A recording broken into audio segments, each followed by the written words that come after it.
Big time matchup out east.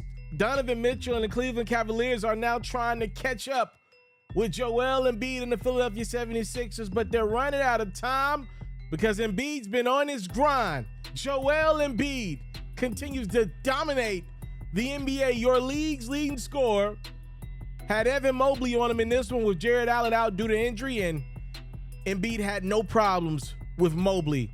It's levels to this. Shout out Meek Mill. Sixers take their lead. Here comes the Cavs. It's time for the Spider Whiter. I said it's time for the Spider Whiter. Donovan Mitchell.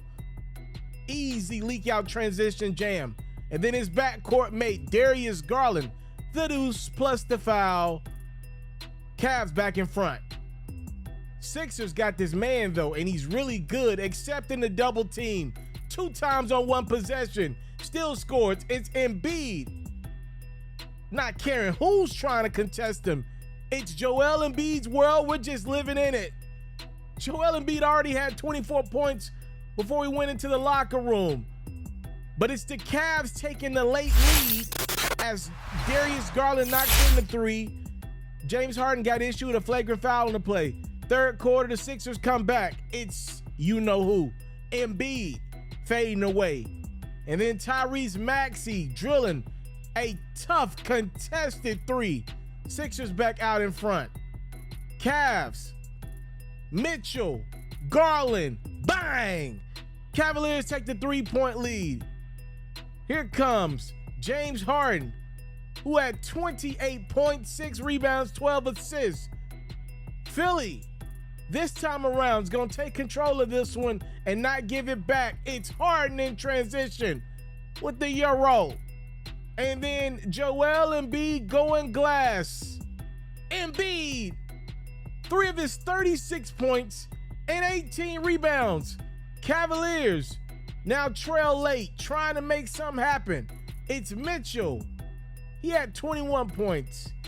He needed more because Maxey took it to the max.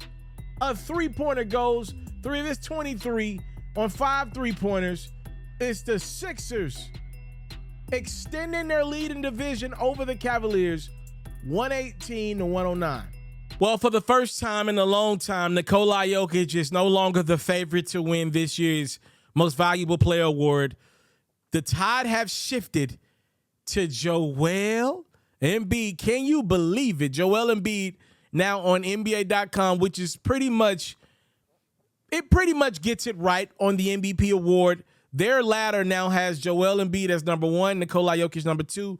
Most of the betting sites out there now have Nikola Jokic as the number 2 with Joel Embiid edging him out as a slight favorite to win the Most Valuable Player award. Joel Embiid's been putting up some great numbers. He's been fantastic to watch. And this is the thing with Nikola Jokic that we've talked about on this platform many times. Nikola Jokic is one of those guys, you look in the box score, you see a couple things. He got a triple-double. His team won the game. Over the last few games, it's been either Jokic gets a triple-double, but his team lost, or Jokic's team wins, but he ain't get that triple-double. Those are 2 of the little things that Jokic usually has going in favor, I believe, with a lot of these MVP voters. Jokic, though, of late, been a lot of videos circulating on Twitter of Jokic getting put in blenders late in games, trying to guard some of these other guys. One of the weird stats with Jokic that I found out the other day is he leads the NBA by a country mile in kickballs.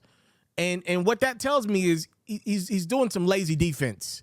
Joel Embiid is not a lazy defender. Does he get his moments where guys get the better of him? Yeah, absolutely. But I think he's like double ahead of the second guy on the kickball list, which is an odd stat. But anywho, look, I think this thing is going right down to the wire. And I right now I would personally still have Jokic with the slightest of leads, but I definitely understand why Joel Embiid has taken over that number 1 spot. I mean, look, I told y'all at some point, if the Denver Nuggets ever, went into a slump, there would be problems for Nikola Jokic, number 1, with the triple-double that he's trying to average this year. He's no longer averaging that, by the way. He's at 9.9 assists. He can get back there. And also that Most Valuable Player award, which I believe for Jokic this year is attached to that triple-double. And I believe that triple-double is attached to Denver Nuggets wins. The fact that they were struggling, the fact that Jokic wasn't getting the triple-doubles like he once was, everything's aligning to why Jokic has now fell back a little bit in that MVP conversation. Still right there in the swing of things. I mean, if the Nuggets are able to get the best record over Philly, I think that might help them out. Not as much as we thought it would, but I think it'll still help them out. Keep in mind, the West is not what we cranked it up to be. I mean, all these teams in the West are beatable. These are teams that you would expect to get their stuff together around the playoffs, but so far they haven't. We keep talking about these teams like the Clippers, the Warriors, the Lakers, that they're going to get their act together by the playoffs. They haven't gotten their act together. You look at the East, at the top of the East, it's just better than the top of the West. I'm sorry. The three teams out East are just more serious contenders than the three teams out West. The Bucks, the Celtics, and the Sixers are just more serious contenders than the Nuggets, the Kings, and the Grizzlies. The facts are the facts. Like it just is what it is. We'll see who wins this one, but again, if the season ended today, I believe Joel Embiid will win the award. Again, my pick personally today, I still got Jokic as a slight edge, but I know how bad these voters don't want to vote for Jokic to win it 3 years in a row. I know they don't. I'm not saying that's fair.